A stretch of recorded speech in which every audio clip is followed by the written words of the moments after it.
boiling egg without broken. The secrets.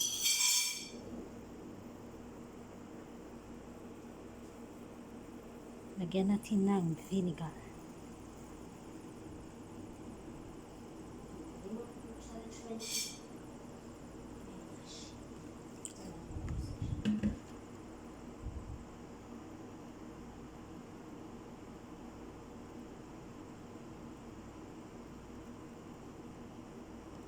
And salt.